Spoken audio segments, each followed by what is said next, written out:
जारी है, लेकिन इन युद्धों के बीच एक चौंकाने वाली जानकारी वैज्ञानिकों ने दी है। वैज्ञानिकों ने एक बेहद चौंकाने वाला दावा किया है। इस दावे से दुनिया भर में हलचल मच गई है। वैज्ञानिकों ने एक नया अध्ययन किया। इसमें उन्होंने कहा कि एक रहस्यमय एलियन अंतरिक्षयान तेजी से धरती की तरफ आ रहा है, जो नवंबर में पृथ्वी पर आ सकता है। वैज्ञानिकों को कुछ ऐसे संकेत मिले हैं जिसके आधार पर इसके एलियन स्पेसक्राफ्ट होने की आशंका जताई गई है। तो क्या पृथ्वी पर इंसानों के वजूद को चुनौती मिलने वाली है? क्या एलियन पृथ्वी पर राज करने के इरादे से आने वाले हैं?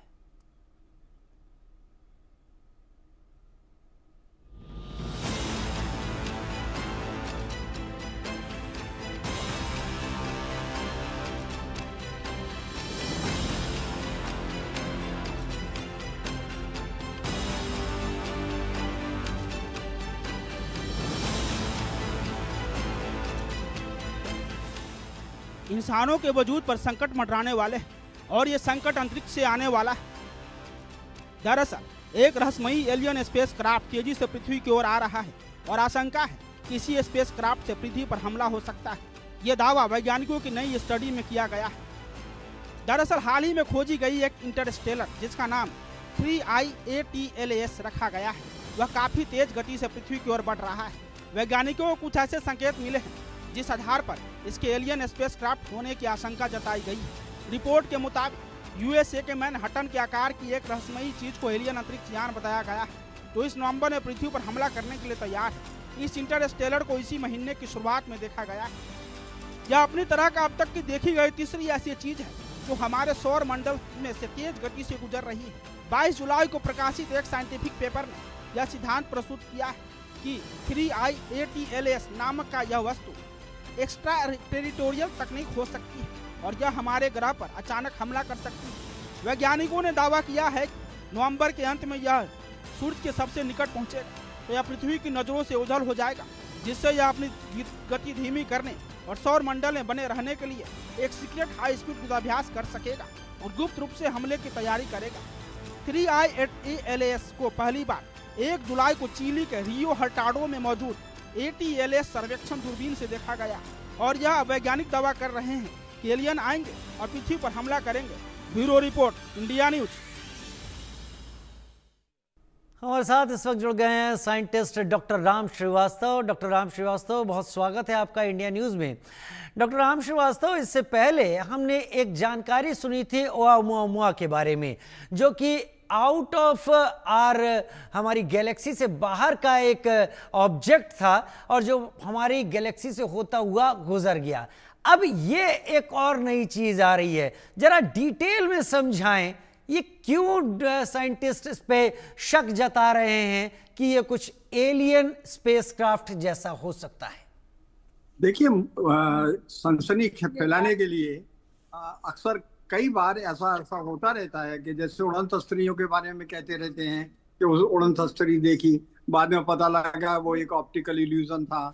इस तरह का एक भी प्रमाण मौजूद नहीं है कि उड़न तस्तरियां एक्चुअली हैं ही या नहीं। हाँ, जिस चीज को नहीं समझ पाते उसको लोग एलियन कहते थे। अब 2017 में जो ओumuamua आया था वो कैसा था? रडार से जब हमने उसको देखा तो उसमें जो नॉर्मली जितने भी तारे आते हैं अंतरिक्ष में, इस तरह के पुच्छल तारे आते हैं, कोमेट्स आते हैं, इनका जो आकार होता है वो कैसा होता है?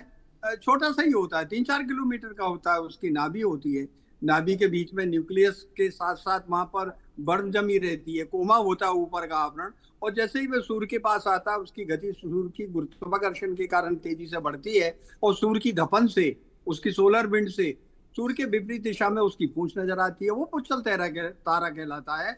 1980 में हेली का पुच्छल तारा आया था। इस तरह की अंतरिक्ष में हमेशा आते रहते हैं, ऐसी कोई नई बात नहीं है। दूसरा जो अंतरिक्ष से चीज आती है वो आती है एस्ट्रॉइड्स, क्षुद्र तारे। वो मंगल और बृहस्पति ग्रह के बीच में हजारों की संख्या में छोटे बड़े टुकड़े किसी ग्रह के, ऐसा लगता है कि वो घूम रहे हैं। अब ये भी माना जाता है कि वहाँ किसी जमाने में सभ्यता रही होगी, बहुत बड़ा प्लेनेट था धरती जैसा, वहाँ नाभिकीय युद्ध हुआ। ये कल्पना मात्र है। हकीकत में इसका जन्म क्यों हुआ? इसलिए कि जापान ने जाकर जब वहां से उसके सैंपल लिए तो उसमें रेडियो एक्टिविटी मिली, तो लोगों ने कह लिया कि अरे यहाँ तो जो नाव की युद्ध हुआ होगा और ये प्लेनेट खत्म हो गया। अब ये एक कल्पना मात्र है, इसका एक निष्कर्ष उन्होंने एक बिंदु के आधार पर निकाला। ऐसे ही वो मुआ का था, उसका रंग बदलता रहता था, काफी लंबा था, सिगार के आकार का था, और वो सूर्य का चक्कर लगाकर वो चला गया। लेकिन उसका जो डेटा देखा गया उससे ये पता लगता है वो करोड़ों प्रकाश वर्ष दूर से चला आ रहा है, और वो सीधा हमारे पास ही क्यों आएगा? इस बीच में तो 100 अरब सूर्य हमारे आकाश गंगा में मौजूद हैं, कहीं भी जा सकता था, यहाँ क्यों आया? शायद इसलिए लोगों ने अंदाज लगाया दूसरी जगह नहीं गया, यहाँ आया तो शायद हमारी पूछ परख करने के लिए आया होगा, पर ऐसा कुछ नहीं था। वो एक मिस्टीरियस स्पेस ऑब्जेक्ट था और चला गया। दूसरा 2019 में भी आया था, लेकिन ऐसा कोई प्रमाण नहीं था कि उसमें कोई एलियन है। हाँ, ये जरूर है कि अंतरिक्ष के कुछ सुदूर कोनों से रेडियो तरंगे आ रही हैं, गुरुत्वीय तरंगे आ रही हैं। वो रेडियो तरंगों के हिसाब से तो ये माना जाता है जैसे कोई हमसे कह रहा हेलो हेलो पृथ्वीवासियों, हम बोल रहे हैं, पर ऐसा कुछ नहीं है। हमने भी जो है वॉयेजर में जो पायोनियर में हमने एक डिस्क बनाकर भेजी है प्लेटिनम की, उसमें हमारे संकेत सब भेजे हैं, किसी को मिल जाएगा तो वो ढूंढते ढूंढते चला आएगा। लेकिन ये एक जिज्ञासा मात्र है, मनुष्य की एक शुरू से ही प्रवृत्ति रही हुई है कि जब कभी भी वो कोई अनहोनी चीज देखता है तो डरता है। रहा सवाल ये एटलास का जो अभी अभी नजर में आया, जो नवंबर में पास से गुजरेगा, और कितने पास से गुजरेगा? 25 करोड़ मील दूर से गुजरेगा। अरे 25 करोड़ मील कोई मामूली चीज है क्या? वहां से एलियन उतर कर क्या नीचे उतर आएंगे तो क्या सिर्फ हमको खाने के लिए आ रहे हैं, नष्ट करने के लिए आ रहे हैं? बिल्कुल नहीं, गलत है। इससे डरने की, घबराने की कोई बात नहीं है। ये कुछ लोग जो है एक संभावना को ये मान के चलते हैं हकीकत है, और ऐसी ही संभावना इसके पहले कई मर्तबा हो चुकी हैं। जो एक वो था स्काईलैब, उसके टाइम भी ऐसी संभावना थी ये तो गिर जाएगी, वो तरह कयामत ले आएगी, न जाने क्या क्या बातें अंदाज से लगा देते हैं। और तो और एक विशेष धर्म में 14वीं हिजरी के बाद तो ये माना जाता था कयामत आ जाएगी, और वो 14वीं हिजरी कब चली गई? 1979 में चली गई, और कयामत आई या नहीं आई? पर ये तो बिल्कुल सामने सामने है कि अंतरिक्ष में इस समय एक भी वैज्ञानिक आधार नहीं है जिसके कारण हम ये कह सके एलियंस हैं। लेकिन ये कहना भी मुश्किल है इतनी बड़ी सृष्टि में कि इस तरह धरती में जैसे जीव है ऐसे कहीं और ना हो। कारण ये है कि हमारी जो आकाश गंगा है, आकाश गंगा मतलब आप खुले आसमान में रात के अंधेरे में निकलेंगे तो एक दूसरा रास्ता नजर आएगा जिसको मिल्की वे बोलते हैं। ये एक तस्तरी के समान है, और कितनी मोटी है वो? इसके एक कोने से चला प्रकाश दूसरे कोने में 1 लाख साल में आता है, और ऊपर से चला प्रकाश नीचे उस 50,000 साल में आता है। इसमें 100 अरब सूर्य हैं जैसे हमारा सूर्य है, और हमारा सूर्य जो है और पूरा के पूरे सौर मंडल 35,000 प्रकाश वर्ष दूर जो है केंद्र से है, और ये चक्र के समान ये घूम रहा है और ये जा रहा है वासुकी नक्षत्र की ओर। ऐसी अरबों खरबों आकाश गंगाएं हैं। तो आप ये मानकर चलिएगा कि समुद्र के पानी में से एक बूंद पानी निकाल कर अगर फेंक देंगे तो पानी की कमी हो गई, लेकिन इस पूरे सृष्टि में से अगर हमारे सौर मंडल को निकाल के फेंक दिया जाए तो कोई नुकसान नहीं हुआ। तभी तो कहा है ओम पूर्णमदः पूर्णमिदं पूर्णादि पूर्णमुदच्यते पूर्णस्य पूर्णमादाय पूर्णमेवावशिष्यते। अरे पूर्ण में से पूर्ण निकालोगे पूर्ण ही बचेगा। ये सृष्टि इतनी विशाल है, रहस्यमय है, विस्मयकारी है, मिस्टीरियस है। इसमें जो भी अनहोनी चीज दिखती है लोग उसको एलियन से जोड़ देते हैं, पर ऐसा कुछ नहीं है। डरने घबराने की कोई बात नहीं है। ये एक विस्मयकारी, आकर्षक और रोमांचक अंतरिक्ष की एक घटना है जो आएगी, देखेगी, निकल के चली जाएगी। और शंका सिर्फ इसलिए हुई है कि सामान्यतः जो भी पिंड बाहर से आता है वो सूर्य के पास आते आते उसकी गति बढ़ जाती है, लेकिन ये तीनों पिंड ऐसे आए थे 2017 का, 2019 का और इसका भी। ये मान के चलिए कि गुरुत्वाकर्षण के कारण जो इनकी स्पीड बढ़ना चाहिए थी उतनी नहीं बढ़ रही, बल्कि एक स्टेबल स्पीड से आ रहे हैं। तो माने क्या ये स्पीड कंट्रोल हो रही है, लेकिन उसके पीछे क्या विज्ञान है that is to be understood. उसको अभी वैज्ञानिक खोज रहे हैं। लेकिन ये मान लेना कि वो एलियन आ जाएंगे, हमको खा जाएंगे और यहाँ पर ये कर देंगे वो कर देंगे। अरे अभी तो फ्लोरिडा के तट पर वहां पर कुछ वो घोंगे होते हैं समुद्र के, उन्होंने वहां पर अपने अंडे दिए। अरे वो तो स्नेल है, सब जानते हैं, क्योंकि उनका रंग कैसा था, गुलाबी था। लोगों ने कह दिया एलियंस आ गए, समुद्र के अंदर घुसना है, उन्होंने अपने अंडे दे दिए, अब जो है वो खा जाएंगे आदमियों को। अरे ये सनसनी फैलाने का कोई मतलब नहीं है। विज्ञान और सनसनी अलग अलग चीजें हैं, उसको समझिए, वैज्ञानिकों को मौका दीजिए, समझने दीजिए, उसका पता लगा लेंगे और उसका रहस्य का उद्घाटन हो जाएगा। और सनसनी फैलाना तो आजकल मानव सुलभ स्वभाव हो गया है। अभी हमारे यूपी में लोग चिल्ला रहे थे रात के टाइम में, अरे ये क्या ड्रोन आ गया, ड्रोन आ गया, वो चोरी करने के लिए कर लिया। क्या निकला उसमें? उसमें जो है कबूतर के पैरों में जो लाइट होती है ना, लाल और नीली वाली चमकने वाली, वो छोड़ दी थी। अरे ये तो एक सनसनी फैलाने का एक तरीका है। तो मैं बिल्कुल एग्री नहीं करता कि इस तरह के कोई एलियन आकर धरती के लोगों को खाएंगे और हमको नष्ट कर देंगे। चलिए, डॉक्टर राम श्रीवास्तव अपने बड़ा विस्तार से इस चीज़ को समझाया, लेकिन डॉक्टर राम श्रीवास्तव और हमारे दर्शक कैसे समझें? दूसरी बात, साइंटिस्ट कैसे समझते हैं? वो कौन से पैरामीटर्स हैं जो इस बात का इशारा देते हैं कि कोई अननोन फ्लाइंग ऑब्जेक्ट एक एलियन ऑब्जेक्ट हो सकता है या वो एक एस्टेरॉइड नहीं है, कुछ और है? ये कौन कौन से पैरामीटर्स होते हैं जिन पे परखा जाता है? देखिए, आज की तारीख में हमारे यहाँ पर धरती के चारों तरफ 2349 ऐसे पोटेंशियली हैजार्डस एस्ट्रॉइड्स हैं जो धरती के चारों तरफ घूम रहे हैं और धरती की ओर तक रहे हैं। उसमें कुछ तो कई किलोमीटर बड़े हैं, कुछ छोटे छोटे हैं, और ऐसे छोटे कण आकर वायुमंडल से घर्षण करके चल जाते हैं, उनको फायरबॉल कहते हैं। तो अगर आप रात भर आसमान में देखते रहेंगे तो 10-5 आपको इस तरह की फायरबॉल दिख जाएंगी। और हमारे यहाँ पृथ्वी पर कुछ देश ऐसे हैं कि जो इन फायरबॉल का 24 घंटे जो है स्टडी करते रहते हैं, उनकी ऑर्बिट क्या है, वो कहाँ से आए थे। क्योंकि धरती जो है सूर्य के चारों तरफ जिस तल में घूमती है, उस तल से आने वाली कोई भी चीज अगर उस तल के पास आएगी और धरती भी बाई चांस वहां पहुंच जाएगी, तो इस बात की संभावना को नहीं नकार सकते हैं कि वो वायुमंडल से टकराकर ना जले। लेकिन अगर बड़ा आकार की चीज है तो वायुमंडल को भेद करके चली आएगी। ऐसी अभी एक रक्षा में आई थी।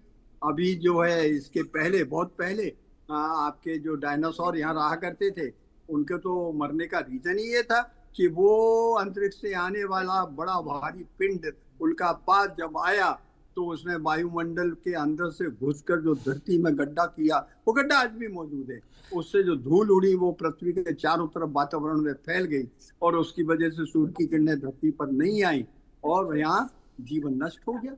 तो ये तो एक प्राकृतिक क्रिया है, अगर हो रही है तो ठीक है, होगी जब अपन देखेंगे। लेकिन आज विज्ञान इतना सक्षम हो गया है, इस तरह का कोई उल्का पिंड अगर अपने रास्ता भटक कर धरती की ओर सीधा आएगा तो हमारे पास वो सुविधा है कि हम उस पर मिसाइल दाग कर उसका रास्ता बदल सकते हैं। इसलिए डरने घबराने की कोई आवश्यकता नहीं। वाकई घबराने की कोई आवश्यकता नहीं है, लेकिन स्पेस एक अबूझ पहेली की तरह जरूर है, जहां पर कुछ भी ऐसा होता है जो पहली नजर में समझ में नहीं आता तो उसके बारे में कहानियां बन ही जाती हैं। कितना बड़ा स्पेस ऐसा है, जैसे ओumuamua के बारे में बताया गया कि ये हमारी गैलेक्सी से बाहर का है, कहां आया, कहां चला गया, कब लौटेगा, कुछ नहीं पता। अब तक भी वैज्ञानिक उसकी इमेज के हिसाब से अध्ययन करने में लगे हुए हैं, लेकिन एग्जैक्टली वो सामने नहीं है। तो हम स्पेस में इन ऑब्जेक्ट्स को लेकर आम आदमी देखे और डरे ना, ये कैसे हो सकता है, कैसे बचा जा सकता है? फिर वो बचने का एक ही तरीका है कि जो साइंस की एजुकेशन है, स्पेस की एजुकेशन है, वो जो है जन सामान्य तक पहुंचना चाहिए। हमारे बच्चों के कोर्स में भी आना चाहिए। हालांकि थोड़ा बहुत तो है, लेकिन अभी और विस्तार से उस पर जानकारी देने की आवश्यकता है। अभी हमारे दिमाग में तो सिर्फ यही है। वो क्या है कि साहब जन्म कुंडली में 12 जो ग्रह होते हैं, घरों में जो है कौन सा प्लेनेट कहाँ बैठा है, उससे क्या नुकसान होगा। हाँ ठीक है, एक जमाने में जो भृगु संहिता बनी थी वो स्टेटिस्टिकल या यूं कहिए एक ये संभावनाओं का एक कलेक्शन था कि अब ये ग्रह क्या होते हैं, ये तो हमारी हमारे सौर मंडल में तो ये 9 ही ग्रह मालूम है, लेकिन ये तो एक सौर सूर्य का मंडल है, ऐसे अरबों खरबों सौर मंडल मौजूद हैं। और रहा सवाल ये कि इनका धरती के ऊपर क्या प्रभाव पड़ता है, उस समय बच्चे जब पैदा होते हैं तो उन पर क्या असर पड़ता है उस समय, क्योंकि देखिए धरती के चारों तरफ जो आसमान है 360 डिग्री को, उसको 12 हिस्से में बांट दीजिएगा। एक हिस्से में अगर आपको चमकदार तारे दिखेंगे, तो उनको अगर चमकदार तारों को मिला दिया जाए तो मछली का आकार बन जाएगा, तो मीन राशि बन गई। अगर वो चमकदार तारे एक घड़े के आकार में बन गए तो कुंभ राशि बन गई। तो ये राशियों के ऊपर से जो गणना की गई थी एस्ट्रोलॉजी में, वो अपनी जगह सही थी उस जमाने के हिसाब से। लेकिन आज के जमाने में तो हम दूरबीनों से और जो आपके रेडियो दूरबीन है, एक्सरे के मेजरमेंट है, उनसे हबल टेलीस्कोप ऊपर है जो घूम रहा है, देख रहा है, उससे जो है आप अरबों खरबों प्रकाश वर्ष दूर के प्रकाश को पकड़कर और उसकी गणना कर सकते हैं वहाँ कौन सी चीज है। अब देखिए कि यहाँ पर धरती से एक ऑपरेशन बना था जिसका नाम था डडलास था, वो अभी तक कारगर नहीं हुआ है, लेकिन उस दिशा में काम चल रहा है। अब ये डडलास और इकारस 2 भाई थे, जिस तरह से हमारी रामायण में उल्लेख है ना जटायु और संपाति का, तो इस तरह के 2 भाई थे, गिद्ध थे वो भी। उनको जो है ताव आ गया, सूर्य की तरफ उड़ते चले तो क्या हुआ, जो समझदार था वो लौट के आ गया, उसके पंख जलने लगे, और दूसरा जो है बहादुरी से ऊपर चला गया, जल गए पंख और गिर के मर गया। वो यही कहानी हमारे यहाँ भी मौजूद है। और उसमें उनकी याद में, डडलस की याद में, ऑपरेशन डडलस अभी भी जो है पाइपलाइन में है। उसके हिसाब से क्या होगा, जो हमारे निकटतम सूर्य है बर्नार्ड का तारा, वो कितनी दूर है धरती से या हमारे सूर्य से 6 प्रकाश वर्ष दूर है। और जब यहाँ से वो जाएगा तो आप ये मानिए कि तेज से तेज रॉकेट में भी अगर अपन जाएंगे तो वहां जाने में 49 ईयर्स लग जाएंगे। 6 प्रकाश वर्ष की दूरी तय करने में हमको 49 वर्ष लग जाएंगे। तो यहाँ जब जो बच्चा इसको भेजेंगे वो 49 साल बाद जो है वहां पहुंचकर वहां से संकेत अगर भेजेगा वो 6 साल बाद आएगा।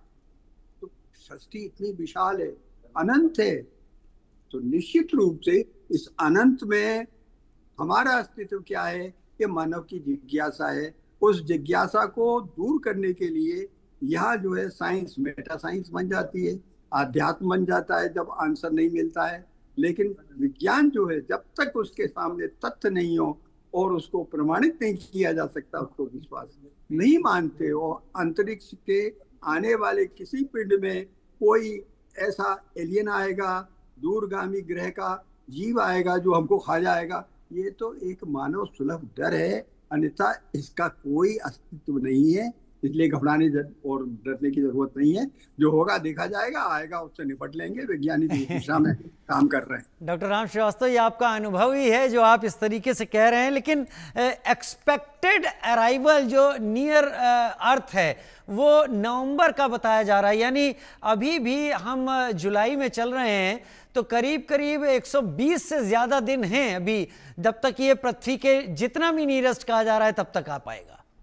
देखिए, हमारे टेलीस्कोप द्वारा हम उसकी जो स्थान निर्धारित कर लेते हैं और फिर आगे कितनी दूर गया, किस एंगल पर है, किस कोण पर हम देख रहे हैं, उसका पूरा गणित है। आजकल तो कंप्यूटर्स हैं, उसकी एल्गोरिथम में हमको मालूम पड़ जाएगा पृथ्वी के तल में, तल मतलब जिस तल में धरती सूरज के चारों तरफ घूम रही है उसके कितने नजदीक आएगा। आएगा ही नहीं, 45 करोड़ किलोमीटर दूर निकल जाएगा।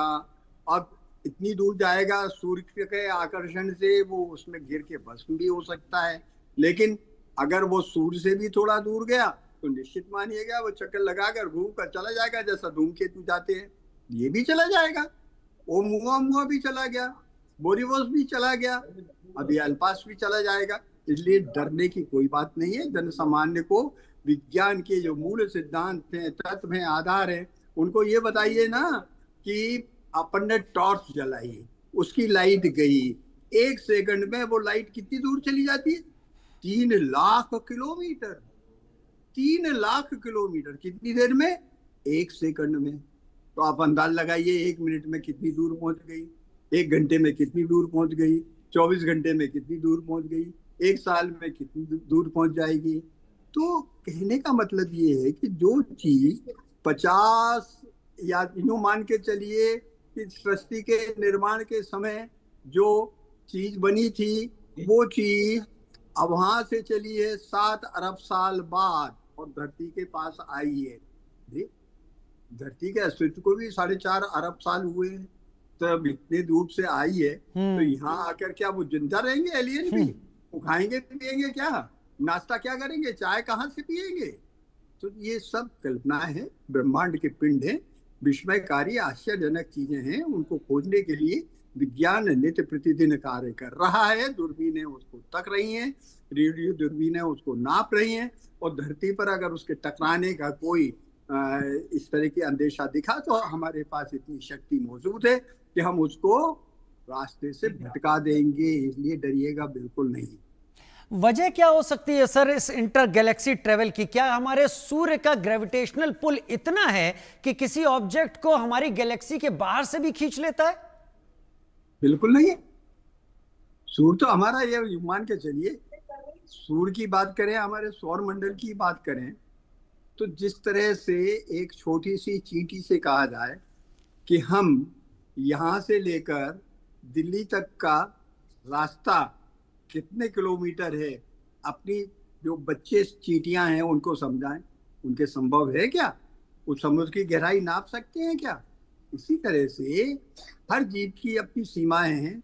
उन सीमाओं के भीतर मनुष्य की भी अपनी 100 साल तो अधिकतम जो एवरेज मैक्सिमम मानी जाती है, उसके बीच में तो आप देखिएगा पिंड जो आ रहे हैं, अगर वो 7 अरब साल से आ रहे हैं या 45 करोड़ साल से आ रहे हैं, वहां से चला हुआ प्रकाश, अपने जीवन में तो उसका असर ही नहीं दिखेगा।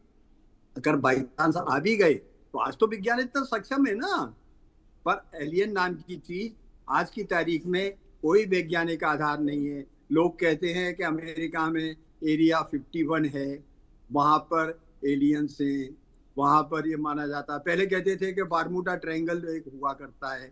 बारमूडा ट्रायंगल कहाँ होता है? ये बारमूडा ट्रायंगल अटलांटिक ओशन में क्यूबा के और उधर कहीं होता है। तो उसमें क्या था, जहाज जाते थे और गायब हो जाते थे, हवाई जहाज जाते थे गायब हो जाते थे, फिर निकल जाते थे। तो वहां जब अब वैज्ञानिकों को पता लगा कि वो कोई ऐसी अनहोनी चीज नहीं है, वो जो है स्पेस टाइम का डिस्टॉर्शन है। अब स्पेस टाइम क्या होता है? आइंस्टाइन ने उसको निकाला था, टाइम का कॉन्सेप्ट, स्पेस का कॉन्सेप्ट भी निकाला था। लेकिन इम्पॉर्टेंट चीज वहां ये है कि अब हमको अच्छी तरह पता लग गया कि टाइम के डिस्टॉर्शन के कारण वहां पर चीजें विलुप्त होती दिखती हैं। और कई बार जो है जो ग्रेविटेशनल बवंडर होता है, व्हिरलपूल होता है, जिससे समुद्र के अंदर या नदी के अंदर पानी की भंवर पड़ती है, ऐसी गुरुत्वीय भंवर में फंसने के कारण भी गड़बड़ हो जाती है। लेकिन ये एक अजीब सी चीज थी, अजीब सी थी, तो लोगों ने मान लिया कि ये यहाँ जरूर कुछ तो भी गड़बड़ है। अब वो गड़बड़ क्या है कुछ भी समझ में नहीं आता एलियन से, वही ये गड़बड़ यहाँ बता रहे हैं लोग। ऐसा कुछ भी नहीं है, कोई डरने की जरूरत नहीं है। नवंबर भी निकलेगा दिवाली के बाद, आप आराम से दिसंबर में एक्समस मनाइएगा और सबको बधाइयां दीजिए। नए साल जो 2026 आएगा और कोई एलियन यहाँ नहीं भटकने वाला है, देगा तो हम और आप बैठकर बात करेंगे। डॉक्टर राम श्रीवास्तव, आपने अनुभव के आधार पर हमारे दर्शकों को चीज स्पष्ट कर दी, क्या है, क्या हो सकता है, क्या नहीं हुआ है, कहां से जा सकता है। वैज्ञानिकों की लगातार नजर बनी हुई है। बहुत धन्यवाद डॉक्टर राम श्रीवास्तव।